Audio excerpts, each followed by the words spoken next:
sheep preaching hate when he says, I'm not going to let the wolf eat me anymore? If the wolf comes in here, next time he comes in here, I'll do whatever I have to do to keep him off my back. Is the sheep violent or is the wolf the violent one? He wasn't teaching hate, he was teaching common sense. You know, somebody's knocking you over the head, stop them. Do whatever you have to do to stop them. You know, the ones that were knocking him over the head were afraid of the fact that he might swing back, so they said, no, he's teaching hate, he's violent. Life without anger? I go through life without being resentful, and I learn to forgive, which means to be patient. Nobody can get to me, but I can get to everybody else. I don't believe that. I get to this joker here easy. I don't believe that. Okay, He Scott. believes in being angry. He believes in being angry, so I can upset him. being angry. Scott, please make your point. Anger is a real emotion, whatever You don't that say. is. Absolutely. Do you think it's clever? All right, Roy, may he finish, please? Yes. I want to Scott. know how you got to be so perfect, and That's you an are a insult. great manipulator. But how did you get to be so imperfect? I think that's the way it You is. see, there's two ways. You see, I'm proud of being imperfect. listen, I know you are. Like the homosexuals and the alcoholics and everybody who's wrong is proud of his wrong. See, because you can't get out of it, you get into it deeply. That's what pridefulness I think is. people are very adept at getting out of things that aren't working for them. How do people get destroyed in this life is that there are manipulators in this world, the dark side of this society.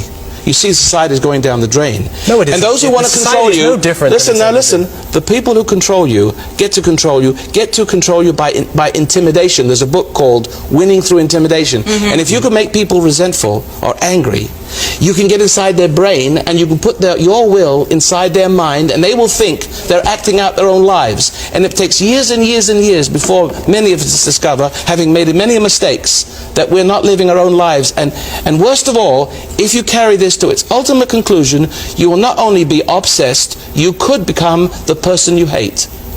You could. Let's start a clean slate here. Let's start a clean slate, and let's let you write the scenario here. A baby's born today in Boston.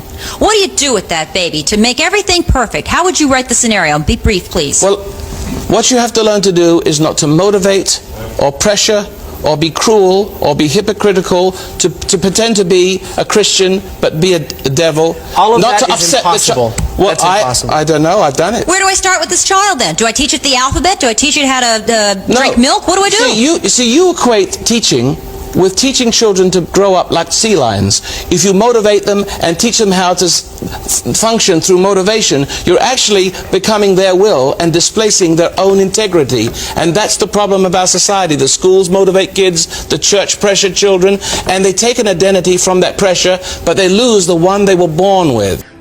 Everywhere, all the time. So what is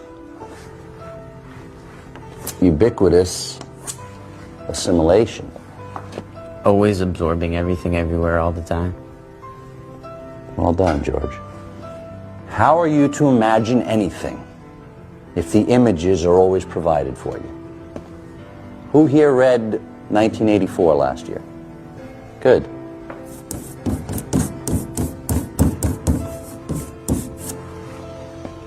Anyone? Meredith? Having two opposing beliefs at once and believing that both are true. Excellent, Meredith. To deliberately believe in lies while knowing they're false. Examples of this in everyday life. Oh, I need to be pretty to be happy. I need surgery to be pretty. I need to be thin, famous, fashionable. This is a marketing holocaust. 24 hours a day. For the rest of our lives, the powers that be are hard at work, dumbing us to death. So, to defend ourselves and fight against assimilating this dullness into our thought processes, we must learn to read, to stimulate our own imaginations, to cultivate our own consciousness, our own belief systems. We all need these skills to defend, to preserve. I've witnessed atrocities previously reserved for the eyes of war veterans, all thanks to the Existential Crisis Rectangle. Now I sleep for 2 to 4 hours a night due to the incessant, deafening chatter in my mind. And you can too, with the help of the Existential Crisis Rectangle. The Existential Crisis Rectangle includes historically unprecedented narcissism, mind-melting algorithms, and even the complete erosion of the moral fabric of society. So don't wait. Rush out and grab your own Existential Crisis Rectangle today. Loss of virginity sold separately. If you think about it, they've gotten us at a very, very young age with the lying. Before we have any critical thought, the capability of thinking for ourselves. They teach us lies from the very beginning, from Tooth Fairy, Santa, dinosaurs. You know, with Santa, for instance, I mean, we're taught this lie, you better be good.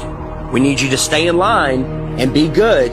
Don't be naughty, be nice. You want to be on that nice list. Santa will come and bring you these material gifts, and then fast forward, you find out Santa isn't real. For 5, 6, 7 years, however long the lie went on for, you've been conditioned a certain way, to act a certain way, so you'll fall in line. You'll do exactly what mommy and daddy tell you, what the teachers tell you. And when you realize that lie, it's subconsciously, you're taught at that point, it's okay to lie. It's okay to lie. It's okay to accept lies. It's okay for people to lie to you. It's okay for you to lie. So the whole world is a fucking liar. Everyone's a fucking liar now, because they were taught at a very young age it's okay to lie. They get you with these lies of Tooth Fairy and Santa at a young age, so when you're an adult, you can't tell the difference between a lie and reality. And when you do find out it's possibly a lie, oh, it's okay. You're subtle. You're passive. You allow the lie because you're used to, it's okay to lie. You've been conditioned your entire life. It's okay to lie. It's okay to be lied to. So when the lie comes out, people are just like, okay, whatever. Got to turn on my Fox News.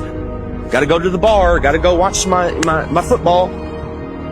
Give them bread and circuses, and they will never revolt. This woman exposed the real Bill Gates in just a few seconds. Bill Gates did not invent anything.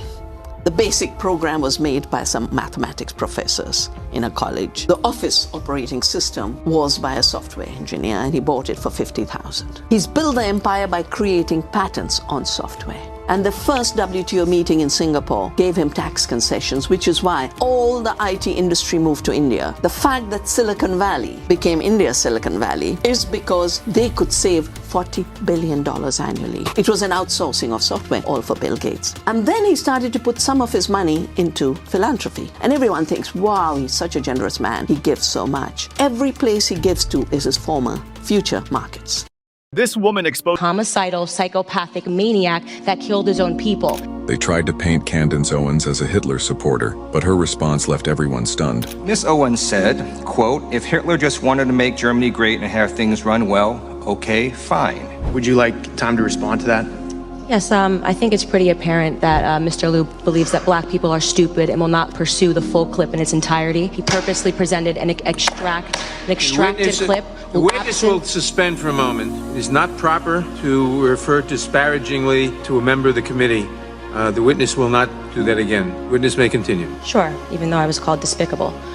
Witness may not refer to a member of the committee as stupid. I didn't refer to him as stupid. That's not what I said. That's not what I said at all. You didn't listen to what I said.